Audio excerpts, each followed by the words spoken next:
नमस्कार. सुनीता सावंत चॅनलमध्ये आपल्या सर्वांचे पुन्हा एकदा स्वागत आहे.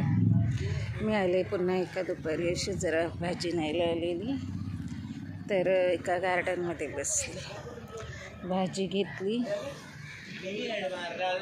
आपल्या बजरी पक्ष्यांसाठी गाजर, पालक आपल्यालाही खायला होईल, आणि थोडेसे ऑरेंज घेतले. आता ऑरेंजचा सीझन खूप आहे. माल्टे बघू शकता किती सुंदर हिरवळ आहे, आणि छान दुपारी 12 वाजलेत. किती वाजलेत?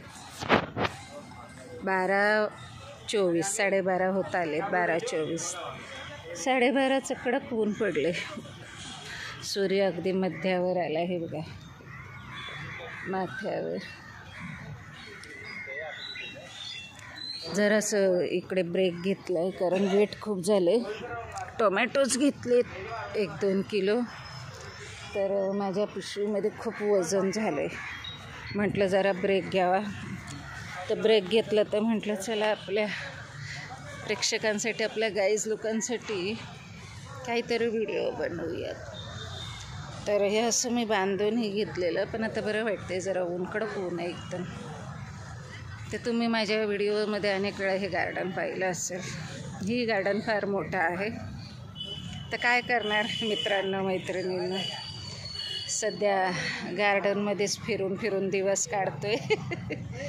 पण काही नाही आहे, तुमच्या आशीर्वादाने असाही दिवस येईल की मी खूप सारं जर्नी करेल, फिरेल, आणि मग तिकडचे सगळे व्हिडिओ मी काढेल तुमच्या आशीर्वादानं. कारण आत्ताच कुठे आयुष्यामध्ये मला हे मिळालं आहे, जरा असं सगळ्या गोष्टीतून एक आपण नाही बोलतो असं की एक खूप सारे कर्तव्य असतात. हे बघा गाईज, कावळे बघा किती जात आहेत. कावळे आकाशात भिरकले तिकडे. तर जबाबदाऱ्या असतात, त्या पार पाडाव्या लागतात आपल्याला. आता मी एक अशी छडी घेणार आहे. हँड कॅमेरा झाला छोटा, एक स्टँड झालं, हळूहळू जमवते जे यूट्यूबरला लागतं ते. तर आता हे बघा असा व्ह्यू आहे, तर छान वाटतं. मोकळा श्वास, आणि खरंच मलाच काय, प्रत्येक मनुष्याला आता जगात इतकं सारं धकाधकीचं जीवन झालं आहे, घाई गडबडीचं, की प्रत्येक मनुष्याला आता हवंसं वाटतंय असं वातावरण, असं निसर्गाच्या सानिध्यात राहणं. कारण मित्रांनो, आता पूर्वीसारखं आपलं आयुष्य हे असं भलं लांबलचक नाही राहिलं. आयुष्य छोटंसंच असावं, पण ते खूप सुंदर आणि हसतं खेळतं, आनंदाचं, सुख शांतीचं असावं. पूर्वीच्या आपल्या बडे बुजुर्ग लोकांनी, ते कसं असतं, युग येतात जातात, त्याच्या हिशोबानं मनुष्याला बनवत होता, ओळखत होता. गाईज, आता आपण मनुष्य जीवन, अगदी माझे वडील नेहमी म्हणायचे की माणूस एक फुलपाखरू आहे, आज इथे तर उद्या तिथे. त्यांच्या आयुष्यात त्यांनी खूप भ्रमण केलं, म्हणून त्यांनी तसा तो प्रिन्सिपल्स बनवला.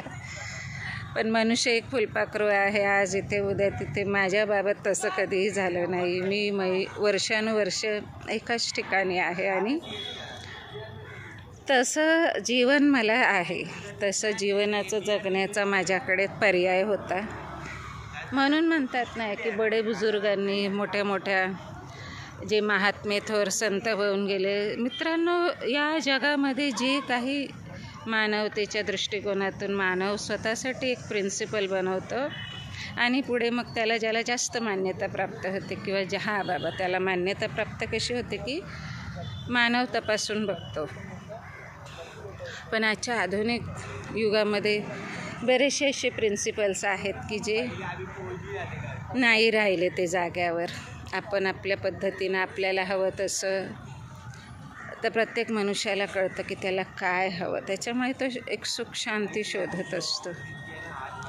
आत्ताच मी एके ठिकाणी आले, तर मी पाहिलं की तिकडे की नाही असं खूपच एका बिल्डिंगमध्ये खूप त्यांनी कंपाऊंड वगैरे टाकून घेतलं. तर काय, आपण प्रत्येक गोष्टीत आपण कोणाला नाही बोलू शकत. आपली मर्यादा आपण स्वतः आखलेली बरी. तसं मी ते पाहतच राहिले. म्हटलं रे बापरे, आता कसं, म्हणजे आपण ह्याला अलिप्तवाद बोलतो किंवा अलगाववाद वेगळा आणि अलिप्तवाद वेगळा किंवा सुरक्षा असं.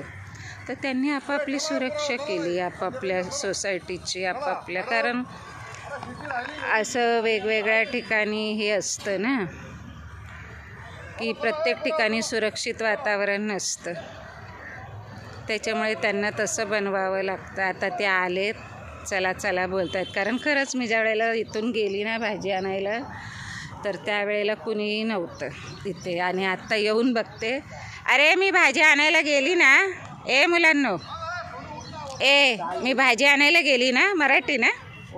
हां, मराठी समजते? बोला ना, मराठी मारती नाही. बोला ना, बोला. अरे वा, शाबाश, बोला ना. अरे मी ज्या वेळेला इथून गेली ना आता भाजी आणायला, झाला एक अर्धा तास, कुणी नव्हतं. मग आता हा माणूस काय आपल्या सर्वांना उठवतोय का? हा, कोण आहे तो? मला काय माहिती. हा, त्याचा काही युनिफॉर्म नाही, काय नाही, उठवतोय.